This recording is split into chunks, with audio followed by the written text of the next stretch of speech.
जय हिंद। स्वागत है फिर से आप सभी का आज के हमारे इस महत्वपूर्ण करंट अफेयर्स के क्लास में।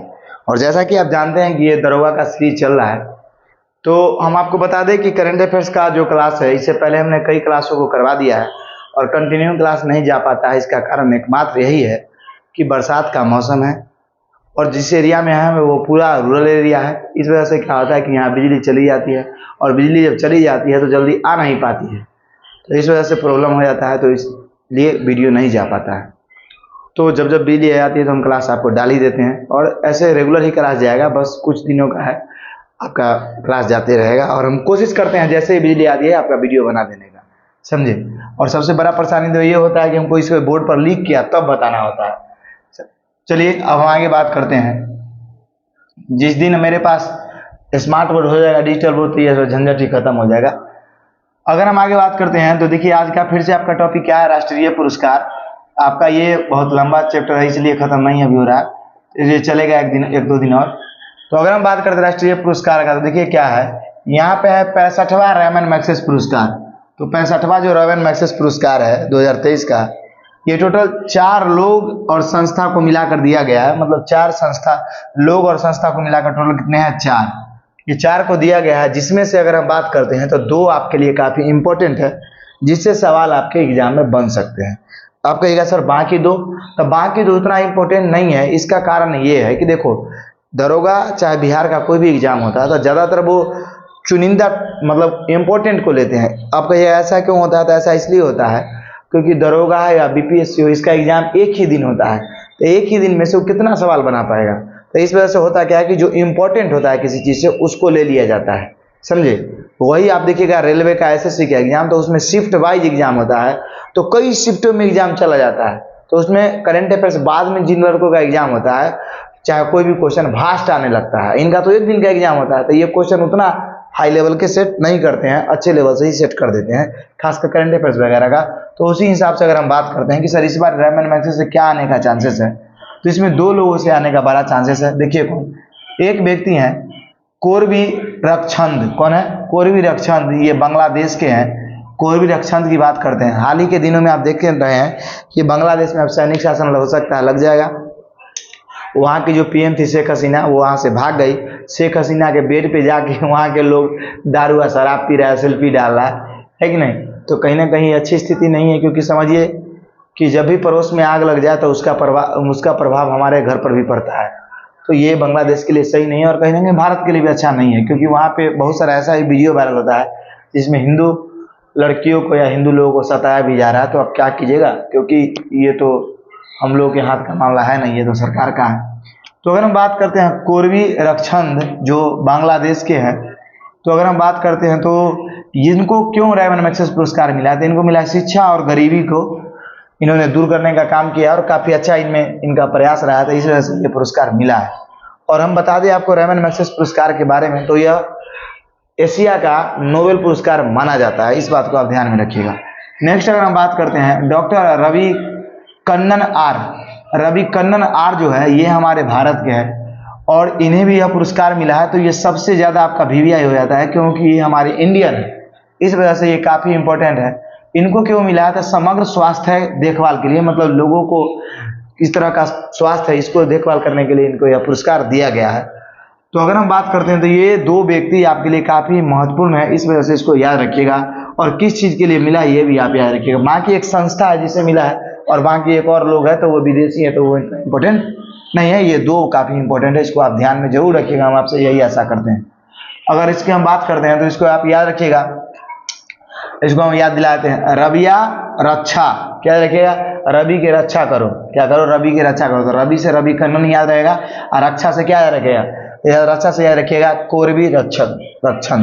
तो रवि के क्या करो, रक्षा करो। तो रवि को रक्षा करना है रवि रेमन मैग्सेसे पुरस्कार देके। नेक्स्ट अगर हम बात करते हैं आपका अगला जो है आपका वो है 66वां ग्रेमी पुरस्कार। ग्रेमी पुरस्कार की अगर हम बात करते हैं तो ये पुरस्कार क्यों दिया जाता है, तो ये एल्बम को मतलब गाना को दिए जाने वाला यह पुरस्कार है, समझे। जो सबसे अच्छा वर्ष के अंदर परफॉर्मेंस करता है उसी को दिया जाता है। तो ये 66वां ग्रेमी पुरस्कार अगर हम सॉन्ग की बात करते हैं किसे मिला है, तो एल्बम ऑफ द ईयर जो चुना गया वो चुना गया मिडनाइट।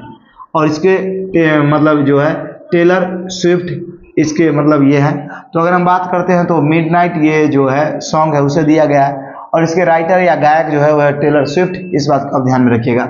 तो आप इसको कैसे याद रखोगे, आपको तो याद नहीं रहेगा, तो आप याद रखिएगा कि आधा रात में हम एल्बम वाला गाना सुनते हैं, ऐसा नहीं रहेगा। आधी रात में हम एल्बम का गाना सुनते हैं, मिडनाइट मतलब आधी रात होता है, आधे रात में आप उठ जाते हैं, एल्बम वाला गाना बजा देते हैं, ऐसे याद रखिएगा। एल्बम बना हुआ गाना अगर सुनना है तो आधे रात में सुनना है, ऐसे याद रखिएगा।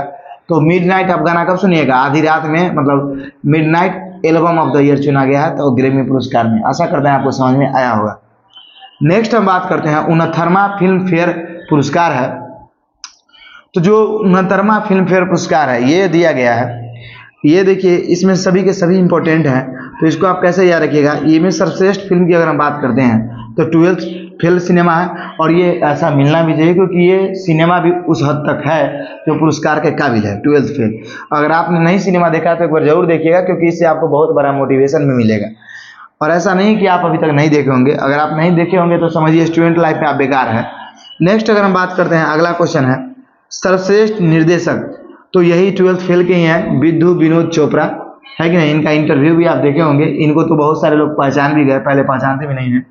तो ये 12th फेल मूवी के डायरेक्टर है विद्यु विनोद चोपड़ा।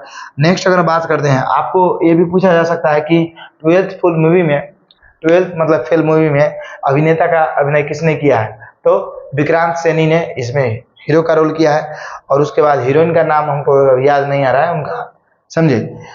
अब देखिए मतलब नाम है लेकिन पेट में है, दिमाग में नहीं है। अब देखिए आगे सर्वश्रेष्ठ अभिनेता की बात करते हैं तो रणबीर कपूर को दिया गया है। इन्हें किस फिल्म के लिए दिया गया है, तो एनिमल के लिए, और इस सिनेमा से ये काफ़ी फेमस भी हुए, और सिनेमा भी कुछ हद तक कहीं ना कहीं अच्छा था, इस वजह से इनको ये पुरस्कार मिला। अगर हम सर्वश्रेष्ठ अभिनेत्री की बात करते हैं तो ये मिला है आलिया भट्ट को। ये किस सिनेमा के, तो रॉकी और रानी का प्रेम, इसके लिए मिला है। 81वां गोल्डन ग्लोब पुरस्कार की बात करते हैं 2024 का, तो ये वर्ल्ड लेवल का पुरस्कार होता है, इसको भारत में मैच नहीं कीजिएगा आप। ये मिला है ओपेनहाइमर को। किसको मिला है, ओपेनहाइमर को। आप एक बात याद रखो, अगर वर्ल्ड लेवल पर अगर आपसे कोई क्वेश्चन आ गया और सिनेमा से पूछा गया क्वेश्चन है, वो में ऑप्शन अगर ओपेनहाइमर है तो आप टिक लगा के निकल जाइएगा, अगर आपको आंसर पता नहीं है तब, समझे, ओपेनहाइमर। अब देखो आप इसको याद कैसे रखिएगा, तो इसमें आप याद रखिएगा कन्या दुल्हा, क्या याद रखिएगा, कन्या दुल्हा। देखिए ये दुल्हा है कि नहीं है, ये कन्या है कि नहीं है, मतलब पति और पत्नी है कि नहीं है रणबीर को पति और पत्नी। तो 69वां जो फिल्म फेयर पुरस्कार मिला है, अब एक बात समझो, ये पति और पत्नी में अफेयर होगा कि ना, तगड़ा, एकदम तगड़ा अफेयर होगा, तो पति और पत्नी में अफेयर होगा। और उसके बाद बताइए विद्यु विनोद चोपड़ा और 12th फेल इस सिनेमा को आप याद रखिएगा दो ऊपर से, और बाकी हस्बैंड वाइफ को याद रखिएगा, आपको याद रहेगा ही रहेगा। अब चलिए अगर हम इधर बात करते हैं तो आते हैं आपका पद्म पुरस्कार पे। इससे हम आपको जितना बोलेंगे उतना ही ध्यान रखना है, आपको विशेष दिमाग लगाने का जरूरत बिल्कुल नहीं है। अब देखिए अगर हम बात करते हैं तो इसमें पहले ये याद रखिएगा कि पद्म पुरस्कार टोटल इस बार कितना दिया गया है, तो 132 दिया गया है। कितना दिया गया है, 2023 के अंदर 132 लोगों को दिया गया है। सबसे जो ऊपर का पद्म पुरस्कार होता है वो होता है पद्म विभूषण, उसके बाद आपका होता है पद्म भूषण, उसके बाद होता है आपका पद्म श्री। तो पद्म विभूषण जो इस बार दिया गया है वो 5 लोगों को दिया गया है। कितने लोगों को दिया गया है, 5 लोगों को। पद्म भूषण दिया है 17 लोगों को, पद्म श्री दिया गया है 110 लोगों को। तो पहला तो आपको यही याद रखना है, यही डायरेक्ट एग्जाम में आने का पूरा चांसेस है, समझे। अब हम बात करते हैं 5 पद्म विभूषण लोगों का। ये आपके लिए इंपॉर्टेंट है क्योंकि इस यहाँ पे 5 ही लोग हैं, तो आपसे ऐसा पूछ सकता है एग्जाम में कि इनमें से कौन ऐसे व्यक्ति हैं जिन्हें 2023 का पद्म विभूषण पुरस्कार मिला ही नहीं है। समझ में, ऐसा प्रश्न आ सकता है, मिला ही नहीं है। तो अगर हम बात करते हैं तो ये 5 लोगों को आपको ध्यान में रखना होगा, तो इस वजह से इसको याद रखिए। तो अगर हम पहले व्यक्ति का बात करते हैं तो ये है वैजयंती माला बाली। ये कला के क्षेत्र में इनको मिला है, और ये तमिलनाडु के, कहाँ के हैं, तमिलनाडु को। तो वैजयंती वाली जो है वो तमिलनाडु के हैं, और इन्हें यह मिला है कला के क्षेत्र में। नेक्स्ट अगर हम बात करते हैं तो वो है कोनिडेला चिरंजीवी, इनको भी कला के क्षेत्र में मिला, ये आंध्र प्रदेश के ही हैं। नेक्स्ट अगर हम बात करते हैं तो वो है एम वेंकैया नायडू, ये सार्वजनिक मतलब क्षेत्र में है, और इनकी अगर हम बात करते हैं सार्वजनिक मामला में इनको मिला है, ये सभी के लिए अच्छे काम किए हैं एम वेंकैया नायडू, और जानते हैं कि ये पूर्व राष्ट्रपति रह चुके हैं एम वेंकैया नायडू। नेक्स्ट अगर हम बात करते हैं तो वह बिंदेश्वरी पाठक। अगर हम बात करते हैं बिंदेश्वरी पाठक का, तो ये सामाजिक कार्य के लिए दिया गया, और इनके बारे में हम आपको कुछ बता दें, ये बिहार के ही हैं। और आपको हम बताते हैं कि जो आप सुलभ शौचालय देखते हैं जब ये स्टेशन पर जाते हैं, आप देखते हैं सरकारी शौचालय, तो इसका पूरे दुनिया के अंदर, पूरे वर्ल्ड में स्थापना करने वाले व्यक्ति यही थे, और यही सबसे पहले ये सोचने वाले व्यक्ति थे कि आखिरकार जहाँ भी जंक्शन है वहाँ पे एक सुलभ शौचालय और सरकारी शौचालय होना चाहिए। तो इस चीज़ के संस्थापक यही व्यक्ति है, और इनका ये थ्योरी इतना काम किया कि पूरे देश विदेश में भी इस थ्योरी को लिया गया और स्टेशन के बगल में ये बनाया गया। आपका समझे कि नहीं समझे? शौचालय, सुलभ शौचालय जो सरकारी होता है। तो ये बिंदेश्वरी फाटक सामाजिक कार्य के लिए बिहार के हैं। नेक्स्ट अगर बात करते हैं पदम सुब्रमण्यम, ये कहाँ के हैं? तो इनको तमिलनाडु के हैं, कला के क्षेत्र में दिया गया और ये तमिलनाडु के हैं। तो देखिए कई जो ज़्यादातर विभूषण पुरस्कार है वो दक्षिण भारत के लोगों को ही मिला है, एक हमारे बिहार के बिंदेश्वरी फाटक है उनको ये दिया गया है। तो आशा करते हैं कि आपको ये याद हो गया होगा और इसको आप डायरेक्ट ध्यान में रखिएगा।